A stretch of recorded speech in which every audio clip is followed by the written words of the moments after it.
Quiero darles la bienvenida a todos los que están por streaming y a los que están acá también presencialmente. Esta es la primera actividad que desde Acción Empresas estamos haciendo de forma híbrida, digamos una de las actividades grandes de webinar que corresponde a la línea de ética y gobernanza y de nuestro programa Negocios Transparentes.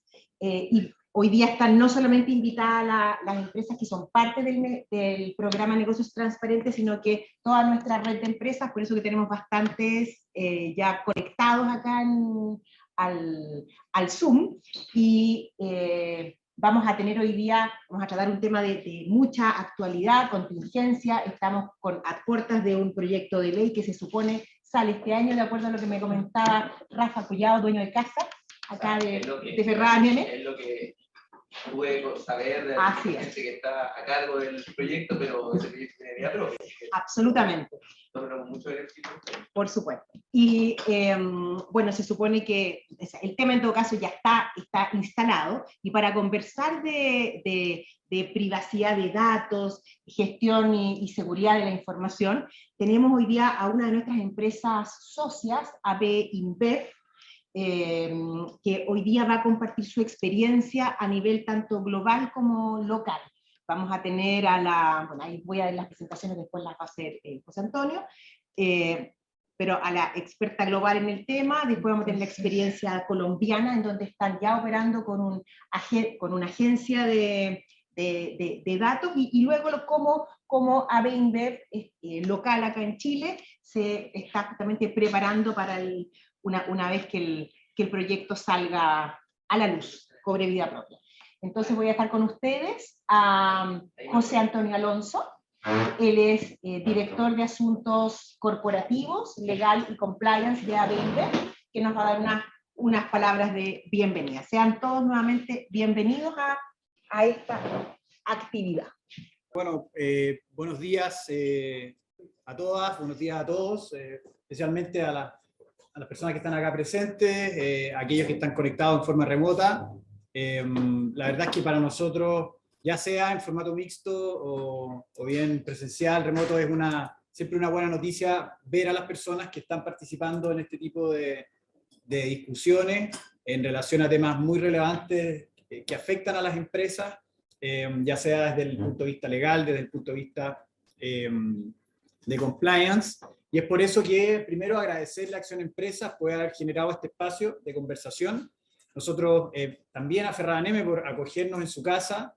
Nosotros estamos muy felices de poder estar acá, contarles un poco de lo que hacemos, de cómo hemos venido recorriendo este camino de la ética digital, digamos. Estamos viviendo, de hecho, nosotros como compañía, una tremenda transformación digital. Estamos cambiando, transicionando nuestra matriz de crecimiento como compañía, quizás pasando de ser una compañía manufacturera a una plataforma de marcas que se conecta con su ecosistema. En ese sentido, dentro de lo que es nuestra estrategia de sostenibilidad, que se estructura en 3 bases, obviamente medioambiental, social y de gobernanza, nuestro gobierno corporativo se apalanca principalmente en lo que es el compliance, entre otras cosas, como anticorrupción, libre competencia, protección de datos, derechos humanos, entre otros. En ese sentido, la idea es empezar a hacer un pequeño deep dive en lo relativo a ética de datos. Tenemos un tremendo expertise a nivel interno en la compañía, y es por eso también que le hemos traído 3 especialistas a nivel global. Ahí nos acompaña Georgia Vulcano, nos acompaña Amanda Contreras, del equipo de la Bioandina, que es Chile, Bolivia y Paraguay, que nos va a dar una perspectiva más a nivel local del estado del arte en Chile. Y finalmente tenemos a Rubén Rivera, que nos acompaña de la operación en Colombia, que es una operación bastante grande y que también ya está conviviendo con una agencia de datos implementada como entidad reguladora, fiscalizadora de la actividad de la administración de los datos por parte de las empresas, ya sea de sus clientes, consumidores, trabajadores, entre otros. Así que en ese sentido agradecerles por este espacio, felices de contarles lo que estamos haciendo, y les cuento un poquito de Georgia, que de hecho nos va a hablar de la perspectiva más global que nos tiene en este minuto aplicando la norma GDPR en la zona europea. Entonces les cuento un poquito de ella. Ella es abogada especializada en privacidad y protección de datos, actualmente se desempeña como Global Digital Ethics Manager en nuestra compañía InBev. En este cargo se enfoca en implicaciones legales y éticas de la tecnología, aplicando el legal design para eliminar los silos dentro del negocio. Es abogada estadounidense, europea, con experiencia profesional en Derecho Humano y Derecho Internacional. Georgia ha trabajado tanto en organizaciones globales como en nuevas empresas digitales en América Latina y Europa, ayudando a equipos multifuncionales e interculturales a definir un camino legal para innovar una forma sostenible y centrada en el ser humano. Entonces los dejo con Georgia para que nos cuente un poquito sobre lo que ha sido la experiencia de la aplicación de la norma GDPR en la zona europea, desde la perspectiva nuestra como cervecería InBev. Eso, adelante Georgia, muchas gracias. Un poquito nomás, Toño, ahí, perdón, es que necesitamos compartir la presentación, pero lo tengo, bueno, acá está, voy a compartir yo ya. Gracias, Amanda. Gracias, Antonio, por esta tremenda introducción. Bueno, buenos días a todos y a todas. A mí me emociona hablar con ustedes hoy porque hace unos años viví en Chile, me dejé el corazón en Chile, así que bueno, les agradezco realmente la oportunidad de poder tener este momento para compartir un poco con ustedes. Podemos ya ir un poco a la próxima slide, Amanda, pero como ya anticipó Antonio, con mis compañeros Amanda, con Rubén, con Jaime, le vamos un poco a dar un cuadro general sobre la evolución jurídica de la protección de datos y de la cultura de privacy. Entonces yo les voy a dar esta mirada un poco más global.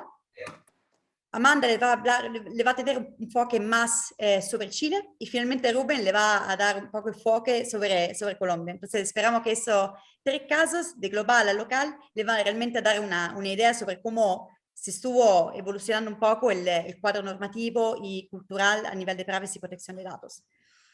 Así que bueno, podemos ya ir a la próxima. A mí me interesa una cosa hoy, me interesa dejar un mensaje muy claro. O sea que nosotros hoy en día no estamos cumpliendo con un reglamento como el GDPR o otros reglamentos y leyes de protección de datos porque hay una ley nomás y tenemos este obligo, sino lo hacemos porque es siempre más un valor apreciado por nuestra sociedad y un valor adjuntivo que nuestros consumidores están buscando. Y eso es un punto clave, sobre todo para ustedes también como emprendedores, para que lo tengan realmente en mente. Y vamos a ver una serie de casos más tarde que van a demostrar mucho cómo no necesariamente la industria necesita una ley para liderar un movimiento cultural como ese. Entonces yo voy a compartir un poco mi charla en 3 momentos. Le voy a hablar ante que todo de unos casos que probablemente ya conocen, donde a nivel de privacy, la disrupción a nivel de privacy ha generado unas consecuencias reputacionales y económicas muy, muy contundentes para las empresas. Como segundo momento, nos vamos a enfocar sobre un poco esta evolución regulamentaria, sobre todo desde un punto de vista del GDPR, y le voy a hablar un poco de lo que llamamos el Brussels Effect. Yo hoy en día estoy basada en Bruselas, que es una ciudad muy, muy interesante, donde realmente hay mucha discusión política y social sobre estos temas. Y finalmente le voy un poco a hablar de casos de privacy leadership dentro de la industria. Y vamos en particular modo a enfocarnos sobre el caso de Apple. Así que bueno, sin que pierda más tiempo, empezamos directamente con el primer momento. Y bueno, me imagino que la mayoría de ustedes conocen el caso de Cambridge Analytica. Se dio hace unos años, fue más o menos principio del 2018 cuando esto explotó. Y acuérdense que el GDPR se empezó a aplicar a partir del mayo del 2018. Entonces fue un momento histórico muy, muy interesante. Y bueno, para darle un poco una descripción así muy, muy superficial y muy high level, lo que pasó fue que alrededor del 2013, el profesor Kogan, junto a Cambridge Analytica, desarrolló un test de personalidad en formato de aplicación de Facebook, al cual participaron más de 2.665 usuarios. Este test requería permiso para acceder a la información personal de los usuarios y también a la red de amigos. Y eso se dio sin el consentimiento de estos últimos, lo cual llevó a exponer datos de más de 800 millones de usuarios. Entonces, un número impresionante. Y lo que pasó también fue que esos datos se cruzaron con información de Facebook para generar una profilación de los usuarios y así targetearlos con no solamente publicidad personalizada, pero también fake news. Ahora, todo eso, que ya de por sí es un caso muy, muy importante, muy notable, pasó en el contexto de las elecciones en Estados Unidos, que después llevaron a la victoria de Trump. Entonces, de vuelta, fue un momento social muy, muy delicado.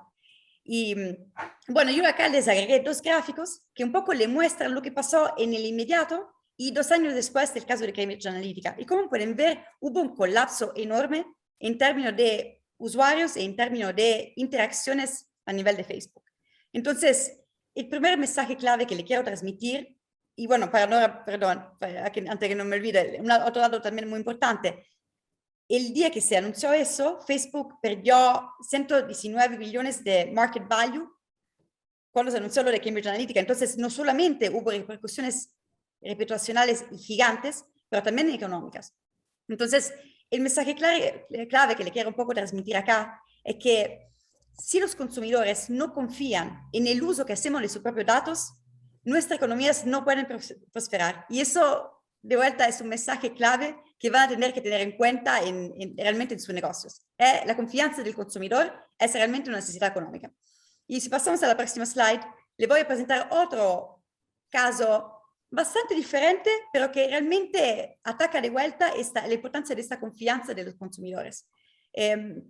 No sé en Chile si hubo la misma repercusión, pero acá en Europa hubo el caso que llamamos de WhatsApp. O sea, es un caso bastante diferente de lo que acabamos de explicar, pero lo que pasó fue que en enero del 2021, WhatsApp comunicó a sus usuarios un update de sus términos y condiciones, que iban después a entrar en vigor a partir de febrero, el 8 de febrero del mismo año. Bueno, la forma en la cual se comunicó no fue muy clara y generó una confusión enorme entre los usuarios, tanto que mucha gente pensó que esos cambios iban a afectar su privacidad, en cuanto WhatsApp iba a poder tener acceso a sus propias conversaciones.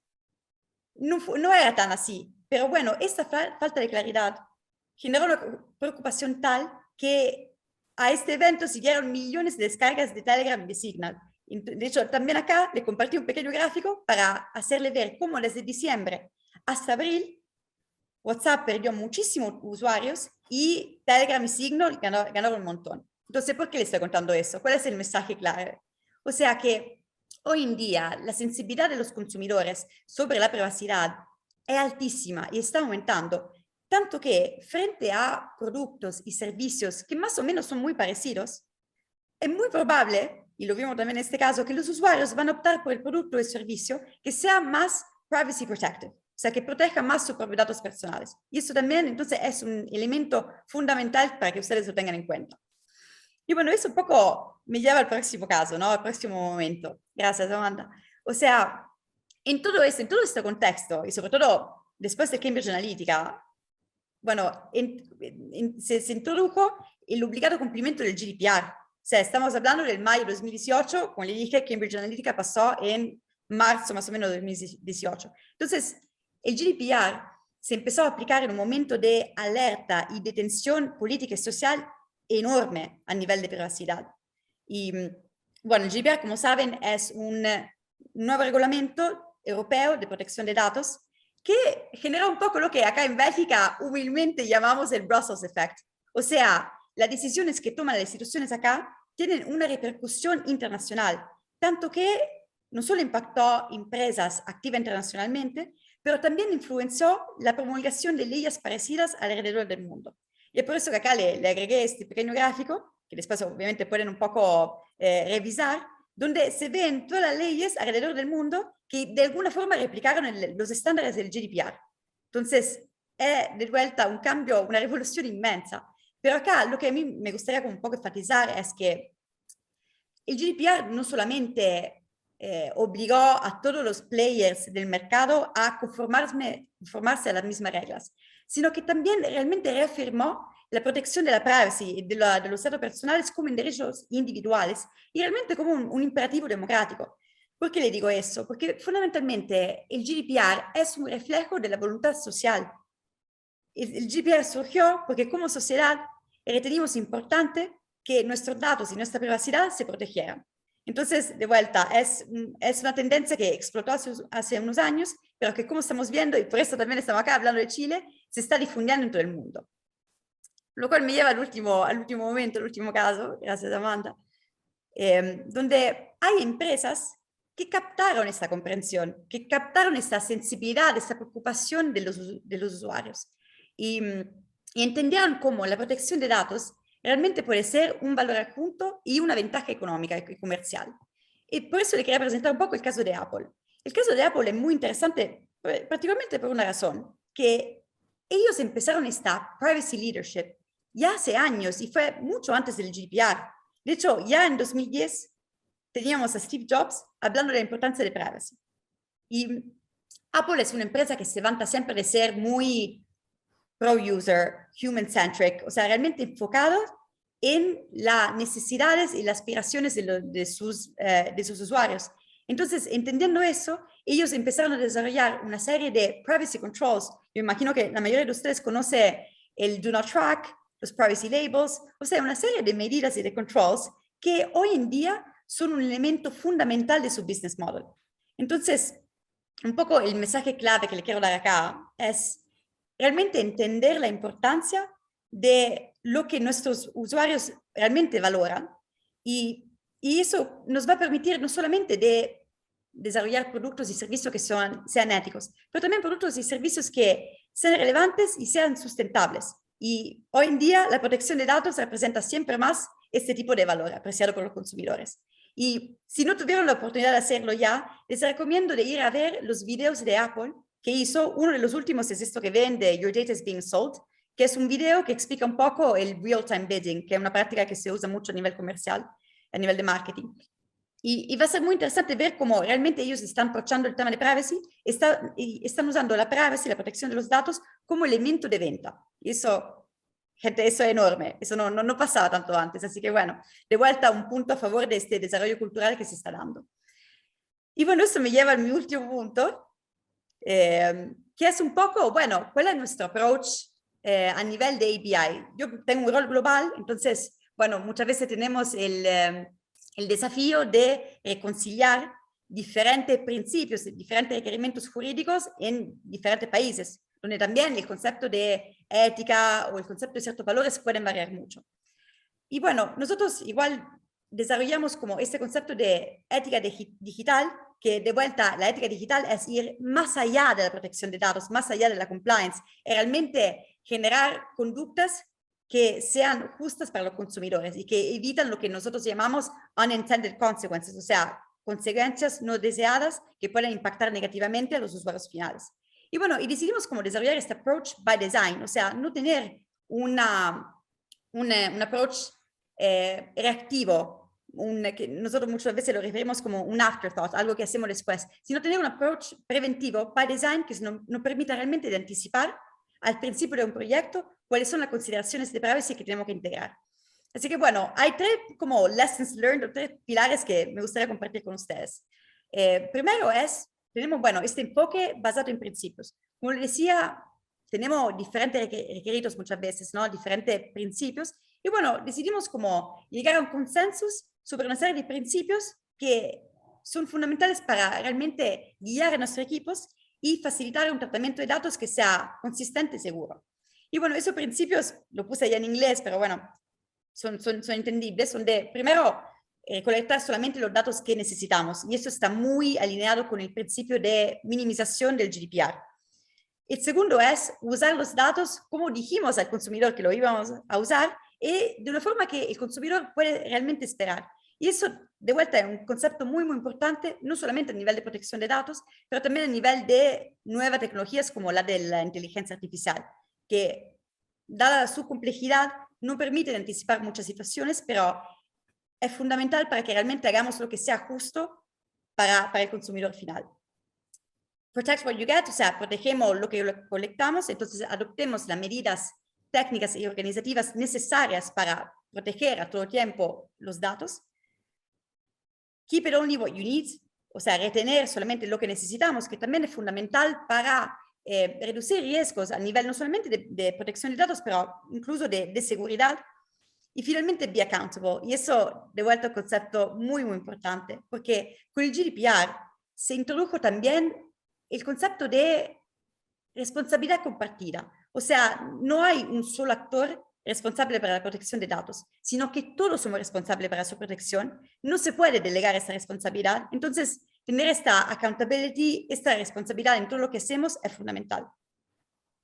Moviéndonos al segundo grupo, otra tipo de approach que tomamos fue lo de integrar nuestros equipos de Digital Ethics en el business. Entonces, remover los silos, no tener por un lado los abogados y por el otro lado el business, sino tenerlos integrados, trabajando juntos para realmente anticipar estos principios e implementarlos al principio de los proyectos. Y eso también es como una forma muy importante para facilitar este approach by design del cual hablamos anteriormente. Y finalmente, mi último punto, otro pilar importante es lo de generar una cultura de digital ethics en toda la compañía. Entonces, no es solamente con nuestra primera línea, pero también con el C-suite, o sea, con la leadership. Porque, de vuelta, la privacidad, la protección de datos es una responsabilidad de todos. Es fundamental difundir esta cultura y nosotros lo hicimos a través de training, a través de tabletop exercises y a través de otros ejercicios que nos permitieron realmente generar contenido que pudiese ser entendible a todos y también relatable al rol de cada uno. Así que con eso cierro. Muchísimas gracias. Espero que le haya quedado claro, pero quedo a su disposición para preguntas más tarde.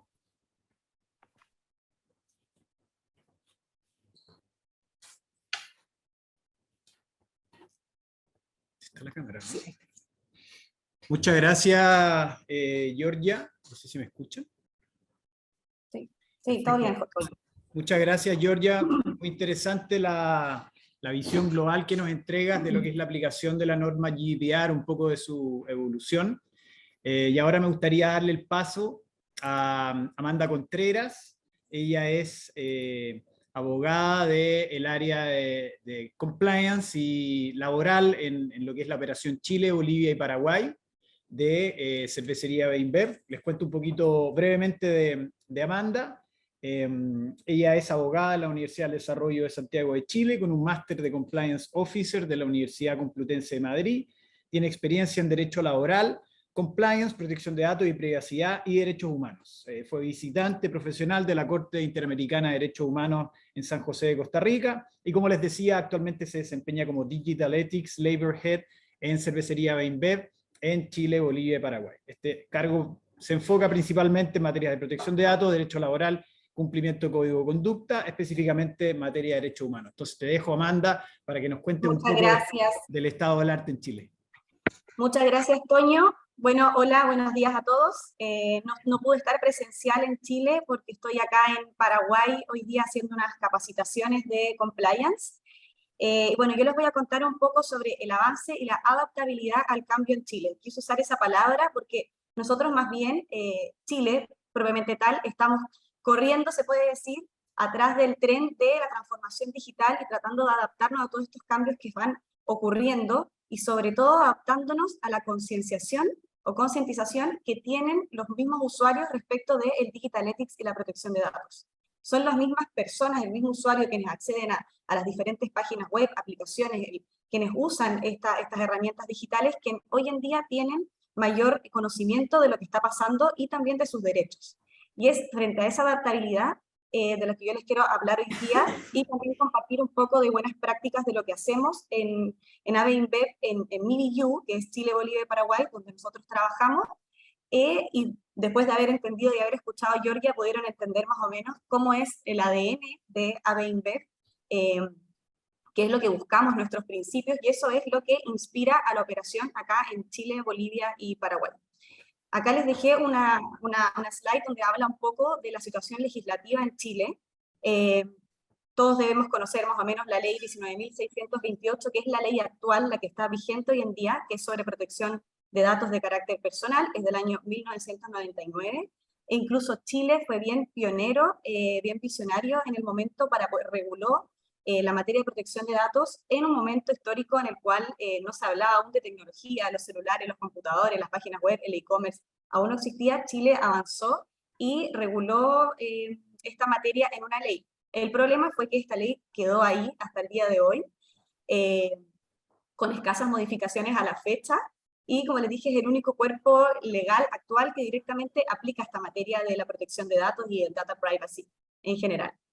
Ahora bien, ¿qué pasó durante el tiempo? En el 2018 apareció esta famosa ley de la que les habló Georgia, la General Data Protection Regulation, la norma europea, que entró en vigor y que obviamente nos challengeó a todos los distintos países a regular estas materias de protección de datos, a tomar estas medidas para aumentar no solo la protección de datos y la privacidad de los mismos, sino que también a elevar el estándar de protección y darle relevancia a lo que significa esta materia, además que lo considera como un derecho humano, como una garantía universal y humana. Entonces le dio este carácter súper duro del cual nosotros como países nos tenemos que ir adaptando. Además, acá dejé así como aparte, en 2021 apareció en Chile la ley Pro Consumidor, que vino a revolucionar un poco este mundo del Digital Ethics, porque le entregó facultades de fiscalización al CERNAC, al Servicio Nacional del Consumidor, respecto de los datos personales de los consumidores. Entonces eso ya empezó a generar una confusión entre nosotros los que nos dedicamos a este mundo un poco digital y de la protección de datos, porque se le estaba dando facultad, autoridad a una entidad para regular el tema del tratamiento de datos.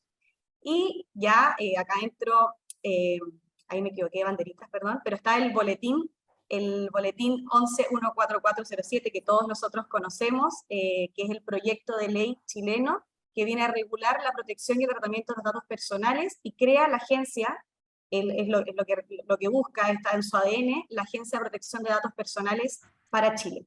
Y lo importante de este proyecto de ley es que regula estos 6 principales hechos que a mí me parecieron muy importantes de discutir hoy en día o dejarlos en palestra, que son nuevos principios y derechos para los usuarios. Regula detalladamente el concepto de requisitos del consentimiento. Esto es lo que le diferencia a la ley actual, a la 19.628 que le hablé, que es del año 99, hace mucho tiempo.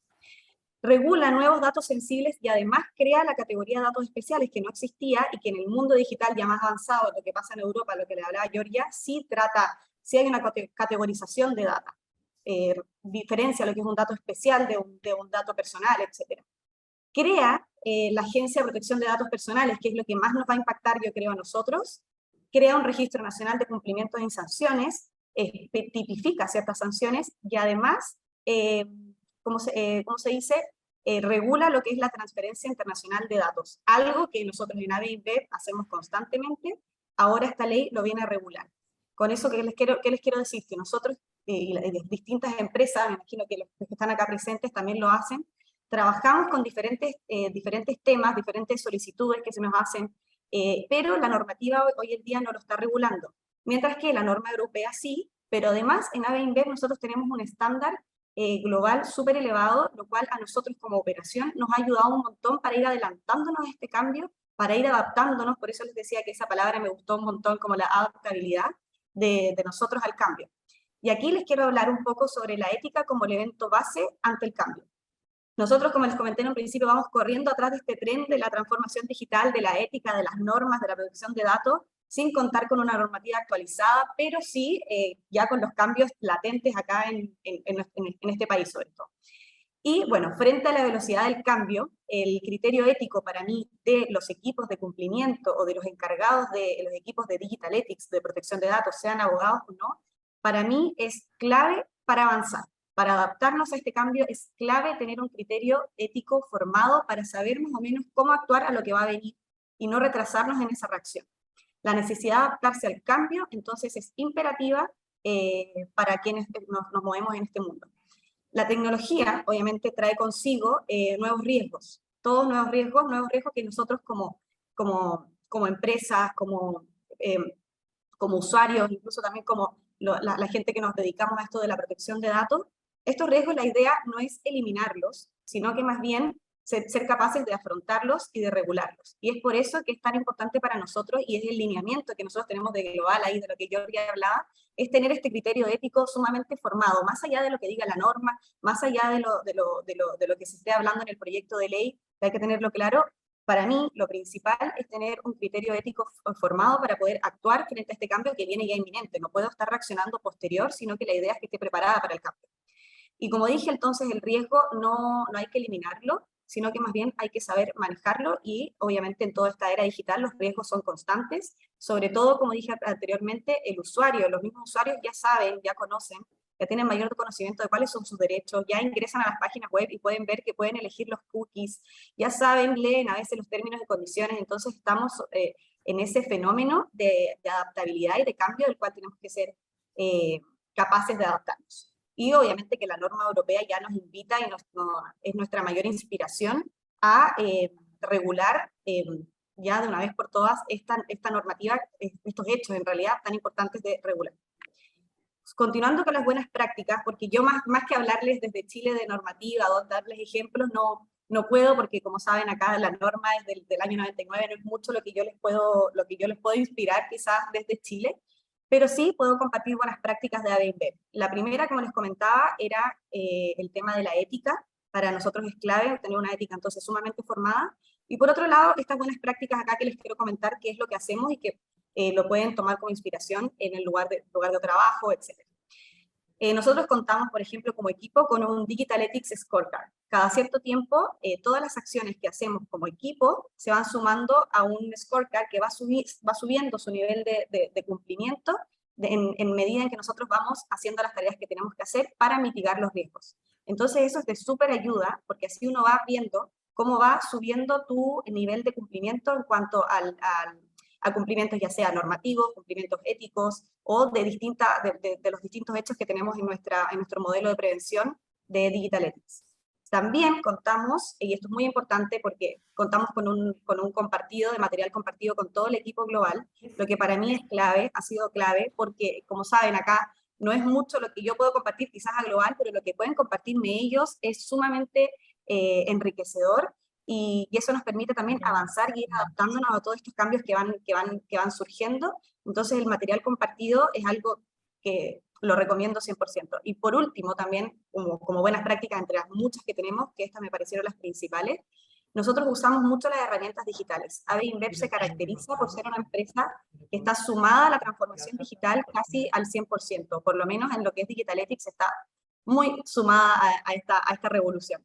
Y ahí nosotros usamos ciertas herramientas como lo es OneTrust. OneTrust es una herramienta que a mí me ayuda a prever el riesgo del lanzamiento de distintas páginas web o aplicaciones o también proyectos donde se hace tratamiento de datos, y me permite mitigar este riesgo con la creación de distintas, por ejemplo, creamos un caso, lo revisamos y ya una vez revisado y aprobado por el equipo de Digital Ethics puede ser lanzado a este mundo digital cibernáutico.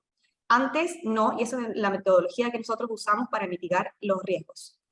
Siguiendo con las buenas prácticas en materia de Digital Ethics, nosotros contamos con un plan de entrenamiento y concienciación. Y acá me quiero detener un rato porque es muy importante para nosotros. Nosotros sabemos que no solo el usuario ya está educado en materia de ética digital y protección de datos.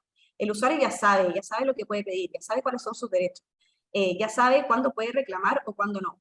Y cuando ya tengamos la agencia de protección de datos instaurada, vamos a tener aparte un ente regulador que va a poder regular y fiscalizar esas reclamaciones. Entonces, ¿qué hacemos nosotros? Tenemos un plan anual, cada BU, cada país organiza un plan anual de entrenamientos y concienciación que van dirigidos a nuestros principales stakeholders, como son, por ejemplo, acá les dejé los principales para nosotros acá en Chile, que es marketing y recursos humanos, que son los que primeramente usan páginas web, los que colectan data, los que tratan datos del usuario. Entonces, para nosotros es esencial que ellos estén subidos a este tren de la ética digital, y para eso tenemos un plan robusto de capacitaciones y concienciación para esos equipos. La concienciación, obviamente, significa hacer que una persona tome conciencia sobre determinadas circunstancias y fenómenos, y este fenómeno de la transformación digital no solamente es un fenómeno en sí mismo, sino que es sumamente rápido, y es por eso que para nosotros el capacitar a los distintos stakeholders o distintas áreas clave de la compañía es lo que nos ha permitido adaptarnos a la norma que se viene, a la norma europea, al proyecto de ley, y mitigar riesgos que hoy en día quizás no son riesgos normativos, pero nosotros igual los consideramos un riesgo al nivel normativo para poder atacarlo cuando corresponde. Eso les quería contar yo sobre la adaptabilidad de Chile y cómo lo hacemos. Muchas gracias, Amanda. Muy interesante, como nos cuentas también desde el lado más práctico. Primero, obviamente, saber el contexto en Chile, cuáles son los desafíos regulatorios que se vienen, qué tipo de elementos tiene el proyecto de ley, y también mostrar un poquito el modelo que nosotros tenemos a nivel compañía, es decir, cómo controlamos y cómo generamos el monitoreo de la administración de los datos. Ahora me gustaría darle el paso a Rubén Rivera. Él es nuestro Él es uno de nuestros abogados que trabaja en la operación en Colombia. Ellos ya tienen una agencia de datos o protección de datos implementada, funcionando, y obviamente que es interesante saber un poco, como se dice, es como mirar el futuro de lo que se vendría para lo que es Chile y su nueva institucionalidad y regulación. Entonces, ahí les cuento brevemente de Rubén. Él es abogado de la Universidad Libre de Colombia, tiene más de 5 años de experiencia laboral relacionada a compliance corporativo, actualmente como Ethics y Compliance Manager de Bavaria y compañía, que es nuestra operación en Colombia. Responsable del programa de transparencia, ética empresarial, programa integral de protección de datos personales y sistema de autocontrol y gestión de riesgos y lavado de activos y financiamiento del terrorismo. Te damos la palabra, Rubén. Buenos días a todos y a todas, ¿cómo están? Bueno, yo, así como lo mencionó José, realmente quisiera hoy darles una breve como panorama de lo que está sucediendo en Colombia y cómo la transformación digital de nuestro negocio en Colombia nos ha permitido ya tener cierto conocimiento de todo el avance que se ve en el país en materia de protección de datos personales. Recuerden que Colombia o para los que no saben, Colombia tiene ya una ley de protección de datos personales desde el año 2012, que es la ley 1581, y tiene una autoridad de protección de datos, que es la Superintendencia de Industria y Comercio, que valga mencionar que esta superintendencia no solo es autoridad de protección de datos, sino también es autoridad de protección al consumidor, autoridad de competencia, y tiene varias funciones. Entonces digamos que se le conoce en Colombia como la superintendencia, porque concentra una gran cantidad de funciones, una autoridad administrativa con capacidad para sancionar administrativamente, y en algunos de los temas que maneja, como en el caso de competencia o de protección al consumidor, también tiene facultades jurisdiccionales en algunos asuntos. Entonces yo quisiera mostrarles un poco los retos a los que nos hemos enfrentado en Colombia a partir de la transformación digital del negocio. ¿Qué está pensando el regulador colombiano? ¿Qué ya ha dicho a través de sus decisiones? Y cómo seguramente esto puede empezar a suceder en Chile. Recuerden que todas las autoridades de protección de datos se comunican entre sí, tienen siempre acuerdos de cooperación, y es muy importante conocer qué está pasando también en la región, en un país ya regulado como Colombia, que cumple ya casi 10 años de entrada en vigencia de su ley de protección de datos personales. Yo quisiera centrarme en 3 aspectos básicos, principalmente enfocados en el consumidor y en, digamos que en todo el comercio digital, que son, uno, cómo ha empezado a evolucionar la interpretación del consentimiento, sobre todo de los atributos del consentimiento en el entorno digital. En segundo término, un poco acerca de las cookies, y finalmente todo lo que llamamos los proyectos de enriquecimiento de datos, que son, digamos que a partir de la experiencia y lo que hemos vivido en Colombia. Entonces, empezando con el primer tema acerca de la evolución y la interpretación que ha tenido la autoridad de los atributos del consentimiento. En Colombia, el consentimiento es la única base de legitimación para el tratamiento de datos personales. A diferencia de otros países e incluso de GDPR, no existen otras bases de legitimación, solo el consentimiento, y existen, sí, unas excepciones a cuando no se debe obtener consentimiento, como en casos de emergencia médica o sanitaria u otros aspectos, o de requerimiento de autoridad administrativa o judicial con base en sus funciones, pero es la única base de legitimación. Para este consentimiento en Colombia, se ha dicho que es un consentimiento que debe ser cualificado porque tiene 3 atributos, y es que debe ser previo, expreso e informado. Y me voy a centrar en los dos últimos atributos, en expreso e informado, en el entorno digital, como lo ha venido interpretando la autoridad en Colombia. Al respecto de este atributo de expreso, la Autoridad de Protección de Datos ha dicho que esto implica una acción clara y positiva por parte del titular de los datos, pero además algo muy importante es que permita su consulta posterior, es decir, debe ser sujeto de una prueba posterior en caso de que lo requiera la Autoridad de Protección de Datos. Entonces hemos visto varios casos que ya han sucedido, y aquí les traigo un par de ejemplos de lo que en el entorno digital la Autoridad de Protección de Datos ha dicho que no se considera un consentimiento expreso. Por ejemplo, tenemos el caso de lo que se denomina como consentimiento implícito o tácito de los titulares.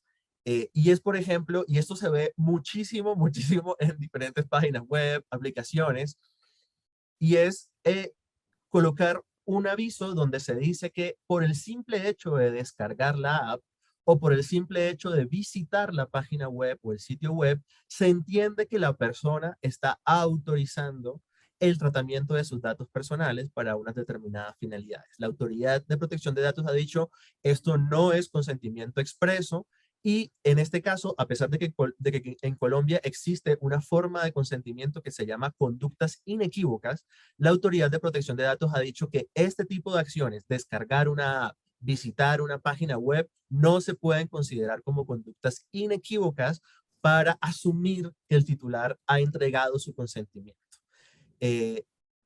Otro caso que tenemos es la inacción o el silencio del titular. Tuvimos un caso bien famoso de una gran superficie en Colombia en la que enviaron correos a sus usuarios, a sus consumidores, en las que decían, si usted marca acá en este botón acepto, pues entendemos que usted está autorizando el tratamiento de sus datos. Pero en todo caso, si usted no marca, también entendemos que está autorizando el tratamiento de sus datos personales.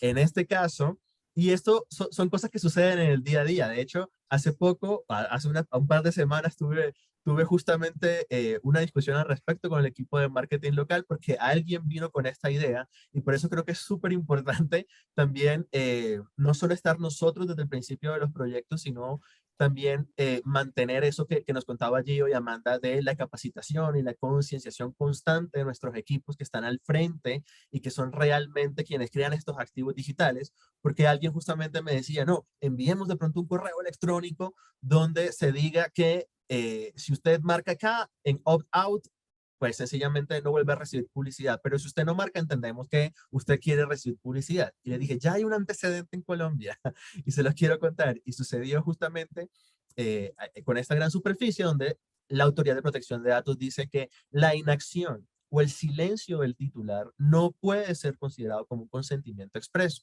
Y finalmente tenemos un caso con las casillas premarcadas. Recuerden que en el entorno digital, pues lo más común que existe es autorizar a través de la marcación de una casilla. Pero la Autoridad de Protección de Datos ha dicho que cuando la casilla ya viene marcada por defecto o viene premarcada en el activo digital, no se considera un consentimiento expreso. Y esto no es algo que se ha inventado la Autoridad de Protección de Datos de Colombia. La mayoría de este tipo de interpretaciones han sido tomadas, por ejemplo, de la Autoridad de Protección de Datos española o de otro tipo de Autoridad de Protección de Datos europea. Y en ese tercer caso, pues es claro que si viene premarcada la casilla, no se considera que hay un consentimiento expreso, porque requiere que sea una acción afirmativa del titular. Y no perdamos de vista el punto que les dije al principio de la definición, que es que se permita su consulta posterior. Amanda, ayúdame, gracias. Y el segundo atributo del consentimiento en el que ha evolucionado la interpretación de la autoridad ha sido en el atributo de informado. Y la autoridad ha dicho que esto implica que se genere una plena conciencia en el titular de los datos sobre los efectos de su autorización. Y es aquí donde nos hemos enfrentado a varios desafíos. Yo creo que no solo el negocio en Colombia, sino creo que la mayoría de las empresas en Colombia que tienen activos digitales, porque era muy común encontrar que las autorizaciones para el tratamiento de datos personales estuvieran así tal cual como ven en los ejemplos, de forma genérica, diciendo autorizo el tratamiento de mis datos personales de acuerdo con lo que se indica en la política de privacidad de la organización y un enlace para que la persona pudiera consultar la política de privacidad. La Autoridad de Protección de Datos de Colombia ha dicho que este tipo de textos no se considera un consentimiento informado, porque no genera plena conciencia y remitir a una persona a una política de privacidad de 50 o 20 páginas tal vez, para poder encontrar por allá en el numeral 25.1 cuáles son las finalidades del tratamiento, es una carga excesiva o desproporcionada para el titular de datos. Por lo tanto, la autoridad ha dicho que en ese momento donde el titular de datos marca de pronto la casilla o manifiesta su consentimiento, debe estar ahí la información básica necesaria para él tomar esa decisión de forma consciente. ¿Y cuál es esa información mínima que ha dicho nuestra Autoridad de Protección de Datos que debe estar incluida? Y es la identificación de quién es el responsable del tratamiento, quién está capturando esos datos y quién va a ser responsable, digamos que por la seguridad y tratamiento de esos datos. Tiene que también decirse cuáles son las actividades de tratamiento de datos que se van a hacer o procesamiento de los datos, bien sea que se va a hacer anonimización, que se va a hacer análisis de la data o que se va a suprimir eventualmente. ¿Cuáles son esas actividades que se van a hacer de procesamiento que se van a hacer sobre los datos? Pero además también cuáles son las finalidades, para qué voy a destinar esos datos personales que estoy capturando. Y además, cuáles son los derechos que tengo como titular, que son los derechos de acceder, rectificar, actualizar, interponer quejas sobre el adecuado uso de mis datos. Y finalmente, los datos de contacto, específicamente, cuáles son los canales que tengo yo como titular de datos para ejercer esos derechos del punto anterior. Y eso también es muy importante eh, porque nos lleva también a un reto que de pronto los abogados muchas veces no pensamos, y es en la experiencia del usuario. Si ustedes ven esta información mínima que pide la autoridad, da como 4 párrafos, y realmente tener esto en un formulario web, o sea, reemplazar este pequeño texto que teníamos antes como autorizo el tratamiento de mis datos personales de acuerdo con lo que dice en esta política, ya se convierte en un texto de 4 párrafos y tenemos que empezar también a pensar nosotros como abogados en cuál es la mejor experiencia para el usuario. Cómo tener, digamos, que lo que se llama legal design o mirarlo de alguna forma de que el usuario también pueda leerlo de una forma cómoda, que también de alguna forma, digamos, que no se canse en la lectura de esto. Entonces, ese sería el primer punto en el que estamos enfrentados a muchos retos, en el que hemos trabajado de la mano mucho con el equipo de productos digitales y el equipo de marketing, porque al final de cuentas son ellos quienes saben uno de estos temas que les hablaba de cómo hacer mejor la experiencia del usuario en el activo digital, pero además también son ellos quienes saben qué hacen finalmente con los datos personales. Porque aquí también a veces, muchas veces cometemos equivocación los abogados, donde nosotros construimos el texto, pero no tenemos muy claro exactamente qué están haciendo los equipos de marketing con los datos personales. Y es muy importante digamos que esa información, esos inputs de ellos que nos digan exactamente qué van a hacer con los datos personales de los consumidores para que queden dentro de esas finalidades que debemos comunicarles. El segundo punto, bien importante, que también ha evolucionado un poco en la interpretación la autoridad, es al respecto de las cookies o esas tecnologías de rastreo que se utilizan, estos ficheros que quedan, digamos que en los dispositivos y que permiten ver cierta actividad de la persona que está ingresando, como puede ser su historial de navegación o historial de compras, o digamos incluso la identificación el ID del dispositivo a través del cual está accediendo, incluso en algunos casos su ubicación. Y la Autoridad de Protección de Datos, hubo una discusión al respecto de si las cookies realmente eran un mecanismo para capturar datos personales. Y la autoridad ya se ha pronunciado en varios casos donde ha dicho que efectivamente las cookies son un mecanismo que se aloja en los sistemas y que permite eventualmente la captura de datos personales. Y al hacer esa interpretación, inmediatamente ustedes se imaginarán que entonces le aplican todos los requisitos de la Ley de Protección de Datos Personales y sobre todo los requisitos al respecto del consentimiento. Entonces la Autoridad de Datos ha dicho que los consumidores deben tener plena conciencia de que en ese activo digital hay cookies y se van a utilizar para capturar datos que algunos de ellos eventualmente pueden ser datos personales. Y además ha dicho que esto implica que el consentimiento para las cookies debe cumplir con los mismos requisitos del consentimiento cuando se hace una captura directa de datos personales a través de un formulario web u otro mecanismo. Es decir, que esa famosa barra de cookies que aparece en los sitios web tiene que incluir toda esta información que le permita a la persona tener plena conciencia de qué son las cookies, con qué finalidades, qué tipo de datos estamos capturando a través de las cookies y que de alguna forma pueda aceptar, haga esa, digamos que, como les decía ahorita, esa acción positiva de poder aceptar o no las cookies. O sea, eso quiere decir que las cookies no pueden estar activas por defecto, sino que tiene que ser una opción del titular de los datos activar o no el tipo de cookies y aceptar que estas se usen en el activo digital. Y finalmente, el último tema que extraía era lo que se llama el enriquecimiento de datos. Y aquí también nos hemos enfrentado a muchos desafíos en cuanto a los proyectos para poder enriquecer la data que tiene la compañía en sus bases de datos de diferentes consumidores recibiendo información de otras fuentes. Y aquí también ha habido algo muy importante, una interpretación muy importante de la autoridad de datos personales y que está basado en un, digamos que hay un precedente en un caso que sucedió acá en Colombia de Scotiabank y la empresa de telecomunicaciones de Bogotá, donde finalmente la autoridad termina sancionando a ambas compañías. Estas compañías hicieron una asociación para tener un producto de marca compartida, que era una tarjeta de crédito, y ETB entrega la información de sus consumidores, de sus usuarios, a Scotiabank con base en este acuerdo, en este partnership, y la autoridad de datos los investiga y termina sancionando a ambas compañías. A la primera por haber compartido los datos personales de sus usuarios sin que existiera la finalidad expresa de la transferencia, la autorización expresa para la transferencia con las finalidades para las cuales la utilizó Scotiabank. Y a Scotiabank la multa justamente porque no verificó que esos datos que estaba recibiendo en transferencia justamente quien se los estaba entregando había cumplido con todos los requisitos de la ley. Y esto es súper importante en los proyectos de enriquecimiento de datos y creo que ahí también es muy importante que nuestros equipos de marketing estén bien capacitados al respecto porque digamos que también podemos evitar reprocesos en la compañía y ya hemos tenido de pronto algún par de casos donde ellos buscan el partnership para hacer este enriquecimiento de data, pero cuando llegamos nosotros a revisar un poco, a hacer esa debida diligencia del negocio, encontramos que las personas con las que están haciendo el partnership no están capturando los datos de acuerdo con los estándares que se requieren en Colombia para la captura de los datos. Y es muy importante entender que no solo basta con quien haya capturado los datos y los esté transfiriendo,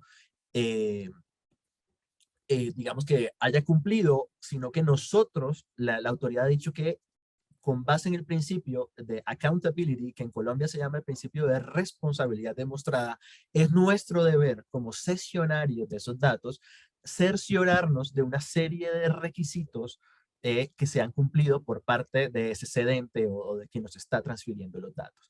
Y es justo que haya habido ese consentimiento expreso para la transferencia, es decir, que cuando se haya capturado la data que nos van a transferir, se haya manifestado expresamente el titular al respecto de que acepta la transferencia de datos a terceros, pero además también, por ejemplo, perdón, Amanda, regálame, que podamos tener, y con base en lo que les conté en el primer slide, y creo que es el tema más retador, es que nosotros podamos pedir de ese tercero que nos pueda dar evidencia o prueba de esa autorización, porque digamos que hoy en Colombia no solo obtener la autorización o el consentimiento de la forma correcta es importante, sino que obtener la prueba y poder probarle a la autoridad que se obtuvo ese consentimiento sigue siendo todavía más relevante. No tener la prueba de la autorización es como no haber solicitado la autorización. Entonces, es súper importante eso, mirar que en la política de privacidad de esa persona que nos está cediendo estén contempladas todas las finalidades para que vamos a usar los datos personales y que la finalidad corresponda justamente a lo que nosotros como cedentes de esos datos o receptores de esos datos, pues las vamos a destinar. Entonces, estos han sido como brevemente como 3 desafíos que nos hemos enfrentado al negocio en Colombia y ahorita abrimos paso para preguntas que creo que ya he visto, creo que algunas en el chat, pero abrimos el espacio para ello. Muchas gracias, Rubén. Muy interesante la experiencia en Colombia. Tenemos un par de preguntas. Tenemos en el chat. Guillermo Gutiérrez pregunta, ¿qué tan extenso debe ser esta información mínima de autorización? Si son 20 páginas, tampoco estaría adaptado al titular de los datos. Y si son 20 líneas, tal vez no estaría bien explicado. A todos, dice. Sí, a todos. Bueno. Ahí a cualquiera de nuestros ponentes que quisieran responder. Bueno, ahí justamente creo que ha sido el gran desafío y en lo que hemos venido trabajando. pero creo que sí hay una forma de explicarle brevemente, cumpliendo esa información mínima, para que la persona sepa exactamente, y con un lenguaje no técnico, porque creo que eso es lo importante. Creo que más allá de la extensión del texto, lo importante es que el lenguaje sea comprensible para la audiencia a la cual estoy, digamos que, de la cual estoy capturando los datos personales. Y creo que en eso hay muchas iniciativas importantes, y hoy el derecho ha evolucionado en algunas formas muy interesantes, justamente como les contaba, lo que se llama Visual Law, Legal Design, donde a través de incluso de formas gráficas yo le puedo explicar a la persona de una mejor manera cuáles son las finalidades y qué voy a hacer con sus datos personales en un lenguaje sencillo, conciso, pero además entendible y fácilmente digerible para esa audiencia. Buenísimo, Rubén, muchas gracias. Ahí tenemos otra pregunta, Alejandro Reyes. ¿Cuántos entrenamientos a los stakeholders se hacen al año aproximadamente? ¿Y qué materias son las más preguntadas? Ahí quizás Georgia, Amanda también nos pueden comentar un poco. Si quieren yo respondo a nivel Chile, ¿cuántos entrenamientos los stakeholders se hacen al año aproximadamente? Nosotros tenemos un plan de capacitación que se divide en 4 KPIs. El KPI 1 es los entrenamientos que le hacemos directamente a los stakeholders clave dentro de la compañía, que serían 4 al año más o menos, que serían a marketing y a people. También tenemos un segundo KPI, que sería ya más relacionado con ciertas personas específicas, y ahí yo hago 2 capacitaciones al año. Por ejemplo, hacerle la capacitación al equipo de data de tech, como le decimos nosotros acá en Chile, en ABINBEF. Les hacemos un entrenamiento específico que serían ya personas, 2 o 3 personas. Entonces sería como más macro, después más mínimo. Y ya el tercer y cuarto KPI va más enfocado en este tipo de instancias, por ejemplo, generar este tipo de instancias de concienciación como más externa. Entonces, como respondiendo a tu pregunta, yo hago como 4 capacitaciones generales, 2 más particulares, y unas 2 más también particulares para equipos específicos como son, por ejemplo, nuestro e-commerce. Entonces, unas 8 capacitaciones al año. Gracias, Amanda. Yo puedo un poco desarrollar desde mi punto de vista. No te puedo dar exactamente un número, lo que te puedo decir es que va variando también en base a las necesidades de nuestro business que nosotros vamos detectando y también a los desarrollos que encontramos externamente. Entonces, bueno, la idea es siempre no generar no sé cómo se dice en español, como un overwhelming, o sea, no queremos exceder de información a nuestros equipos, porque los trainings son algo que toman mucho tiempo, no solamente a quien lo recibe, pero también a quien lo da, y no necesariamente son efectivos. Entonces, nuestro enfoque ha sido, sobre todo en los últimos 2 años, en desarrollar trainings que sean efectivamente relacionables para nuestras audiencias, que la gente pueda entender y sobre todo que respondan también a una necesidad concreta. Entonces, por ejemplo, estamos desarrollando siempre más trainings usando también, ¿cómo se dice? Como plataformas alternativas para, por ejemplo, explicar más el tema de incident management, o sea, cómo se tiene que enfrentar un data breach, cómo entenderlo, generando también, por ejemplo, ejercicios muy activos. Entonces, mi consejo es siempre enfocarse un poco, y creo que va también lo que decía Rubén, en la audiencia, pero también en explorar metodologías alternativas que realmente permitan a la gente de entender y retener la información, porque eso es lo fundamental. Bueno, y hay como una buena práctica también que desde Global ellos nos piden que todas nuestras capacitaciones sean evaluadas de cierta forma. Entonces yo les hago un test a todos los usuarios, a todos los que entran a mi capacitación, luego se les manda un test o lo hacemos durante, pero desde Global la iniciativa es esa, que no solo sea una capacitación a través de un PowerPoint, sino algo mucho más profundo y que les quede la materia integrada. Tal cual, y justo un último punto allá. Se le pide también una evaluación, como un survey a los participantes para entender efectivamente si lo que quisimos transmitir y la forma en que lo quisimos hacer funcionó. Y de allí nosotros también vamos a ir adaptando nuestros trainings. Entonces adaptamos la frecuencia, adaptamos el contenido y la metodología. Entonces eso también es hablar directamente con su audiencia para entender efectivamente qué es que funciona y qué no. Buenísimo, Georgia, muchas gracias. Amanda, vamos a pasar a una pregunta de Jennifer Paredes. ¿Nos podrían dar un poco más detalle de lo que es el Digital Ethics Scorecard, por favor? Ahí puedo responder también desde lo que yo veo. Yo soy cliente del Scorecard, se puede decir, porque esto ya es una iniciativa de Global y ellos me dejan este Scorecard que es una plataforma digital a la cual nosotros ingresamos, se sube la evidencia de cada uno de los KPIs que vamos cumpliendo. Por ejemplo, yo tengo un KPI de llevar todo el inventario de las páginas web y aplicaciones que tratan datos especiales, o personales, perdón. Tengo un KPI de eso, y en la medida que yo voy cumpliendo, por ejemplo, la revisión de cada una de las páginas web, este scorecard va subiendo y yo voy subiendo mi nivel de cumplimiento. Lo mismo con todos los KPIs. Tengo 4 KPIs en Digitalytics y el scorecard me ayuda a saber cómo voy yo cumpliendo con nuestro modelo de prevención de Digitalytics. Sí, pero justo agregar un puntito allá, que lo fundamental también de ese scorecard es que nos permite, sobre todo desde un punto de vista global, de tener una visión holística de la situación de riesgo y de cumplimiento a nivel tanto global cuanto país. Entonces, para nosotros es un tool fundamental también para entender, ok, dónde hay que intervenir, dónde pueden haber ciertos gaps, dónde podemos haber ciertas mejorías, y está enfocado también en algunos principios claves dentro de nuestro Data Protection and Digital Ethics Program, que nos sirven justamente para tener este nivel de compliance. Buenísimo, Georgia y Amanda, muchas gracias. Tenemos una pregunta de Rafael acá en la sala. Hola, ¿cómo están? ¿Me escuchan Hola, bien? Rafa. ¿Se escucha bien, Amanda? Para los que están ahí. Sí, perfecto. Ya, bueno, de hecho ahí alcanzo a verme. Ahí, hola. Tuvimos un problema técnico con la cámara, pero son los problemas por tratar de volver a la presencialidad. Bueno, primero agradecerle la masiva concurrencia para la gente de AVI, para que se sientan orgullosos. Debe ser el seminario con más gente que hemos tenido desde que partimos el año con la Alicia. Así que agradecido, un tema súper importante para nosotros este.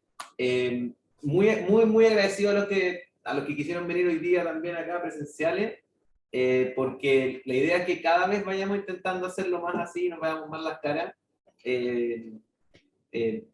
A partir de un comentario de Rubén, me quedé con la siguiente pregunta. Rubén comentó que la agencia colombiana había exigido, porque como se centra en el consentimiento, entendí perfecto tu presentación, Rubén, porque como es consentimiento y no hay, por ejemplo, interés legítimo o etcétera, otras habilitantes legales como existen en Chile, de hecho, actualmente, ustedes tienen que, o sea, todos los esfuerzos han enfocado, pero la agencia ha tratado de calificar esta idea de disponibilidad. O sea, tú tienes que guardar el consentimiento. Entonces, a partir de ese guardar el consentimiento, la pregunta es para los tres, porque seguramente los tres con distintos niveles han tenido que desarrollar alguna tecnología de back office con TI. Entonces, mi pregunta es, dado que estamos en el mundo digital, etcétera, ¿qué esfuerzo ha requerido AVI, más allá del scorecard, que ya lo dio la banda, como para hacer eso, para mantener como en cumplimiento a la compañía, pero ya con TI, o sea, como ya no de cara a los usuarios, sino que los esfuerzos como internos? Y esta es una pregunta porque todos los que estamos acá tenemos que lidiar con eso, con que a veces no sabemos, la tecnología a veces nos pilla, somos puros abogados, en el caso mío yo abogado, entonces la tecnología me pilla, pero seguramente para todo, por ejemplo, para guardar el consentimiento, para obtener los opt-in, los opt-out, ¿hay algunos desarrollos que ustedes tuvieron que hacer o han tenido que hacer o se han encontrado con desafíos? En el caso de la Amanda, yo sé que tiene que hacer la cerveza ahí como uno de los desafíos importantes de su quehacer en esta materia, entonces esa es una pregunta para los tres, si es que nos pueden comentar alguna experiencia en ese sentido. Para empezar, si quieren. Mira, hoy en día existen siempre más varios tools que permiten de manejar el consentimiento. Amanda antes estaba mencionando, por ejemplo, OneTrust, pero hay mucho más. Yo creo que el tema del consentimiento es algo que también con el GDPR resultó siendo muy complejo, sobre todo cuando se trata de manejar la granularidad del consentimiento. Yo creo que hoy en día como abogados obviamente tenemos muchos desafíos, porque como decías vos, o sea, necesitamos una capacitación técnica que muchas veces no tenemos. Las mismas universidades o la formación no nos dan este tipo de mindset. Y por eso, un poco lo que decía al principio, es muy importante que como equipos de Digital Ethics y como abogados estemos totalmente integrados en el business, porque eso nos permite de tener como este trabajo multidisciplinario donde yo voy complementando mi conocimiento jurídico con gente más técnica y nosotros, por suerte, también en la compañía tenemos muchísima gente válida con esos conocimientos técnicos que nos permite de entender cuál es la solución más compliant, más user-friendly que podemos efectivamente implementar. Y segundo, yo creo que un tema muy importante, yo lo veo también en nuestro equipo, es tener una combinación de skills diferentes. Yo creo que como abogados ya no tenemos más el lujo de enfocarnos solamente en la ley. Tenemos que desarrollar toda una serie de conocimientos técnicos que son fundamentales para poder finalmente desarrollar este tipo de soluciones, que siempre más, yo hoy en día me ocupo de inteligencia artificial, de blockchain, o sea, se hace solo más complejo. Entonces yo creo que como punto de partida necesitamos un poco desarrollar estos skills y este mindset. Pero no sé si Amanda y Rubén quieren agregar algo. No, yo creo que también algo importante, digamos que, digamos que hoy contamos con varios sistemas para ello, pero cada vez también siempre se va generando un reto, porque de cierta forma, por ejemplo, en el caso de Colombia, la Autoridad de Protección de Datos también ha dicho que, o insinuó en un caso, en una aplicación bastante famosa de domicilios en Colombia, eh, que pareciera que no quedaba satisfecha con que uno le mostrara un log de fecha y hora en que un usuario entrega sus datos personales, sino que de alguna forma tendríamos que tener un mecanismo para poder identificar a ese usuario. Entonces también eso nos trae algunos tipos digamos que también de hacer otros desarrollos. Por ejemplo, en el caso de Colombia, con el tema de si se ha hecho, por ejemplo, con el tema específicamente del consentimiento de menores de edad, porque la ley exige que el consentimiento lo dé sus padres o su representante legal, puede ser su tutor, pero esto implica pues que cuando esa persona se inscribe, digamos, en alguna de actividad promocional de las marcas que no son alcohólicas, en el caso de Colombia tenemos una marca muy famosa que se llama Pony Malta, que es una bebida a base de malta y que está dirigida a los teens, y ahí ha tocado hacer unos desarrollos para uno poder luego, cuando el joven se inscribe, menor de edad se inscribe a la actividad, luego enviar un correo automáticamente a sus padres o a sus representantes legales para poder obtener el consentimiento de ellos. Y eso también ha implicado también pues unos esfuerzos en esa materia, y seguramente con esa interpretación que les estoy diciendo también va a tocar hacer unos desarrollos adicionales al respecto. Yo solo para sumar de mi parte que frente a todo este bombardeo de información, requerimientos y exigencias, para mí acá en la Villa Andina, donde no hay una normativa dura, etcétera, es lo que yo decía de la ética. Para mí es clave que todos los equipos tengan bien conformado y bien estructurado este tema de la ética para que ellos mismos puedan identificar lo que está bien y lo que está mal. Y adelantarnos un poco a lo que se viene y poder identificarlo, levantarlo, para mí es clave la formación. Bueno, muchas gracias por la respuesta a nuestros tres ponentes. Tenemos varias preguntas. Obviamente vemos que hay harto interés, no tenemos tanto tiempo, pero igualmente vamos a tomar una pregunta más, si les parece. Nos vamos a encargar de que todas las preguntas que estén en el chat, como otras también que puedan tener las personas que están acá, se las podamos mandar a nuestros ponentes y ellos las podrán responder. Tenemos una de Jennifer, bueno, Jennifer también ahí le leímos una, Jocelyn Pastén, dice, buenos días a todos, en el caso colombiano, ¿cuáles son las sanciones que reciben las empresas que no cumplen con la ley? Ahí vemos que obviamente Rubén nos puede ayudar con esa respuesta.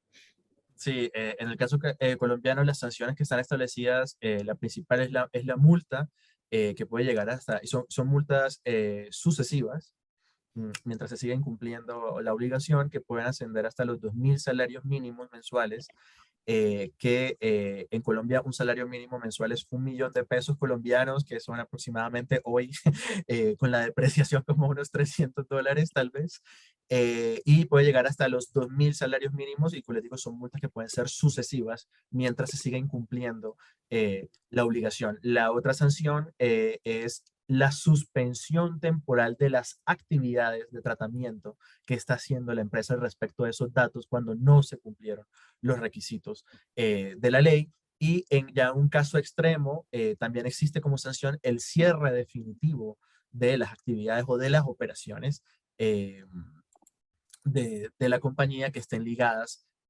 con ese tratamiento de los datos, principalmente cuando la suspensión, o sea, si se aplicó anteriormente suspensión y no se hicieron los correctivos necesarios. Esas son las sanciones que establece la norma en Colombia.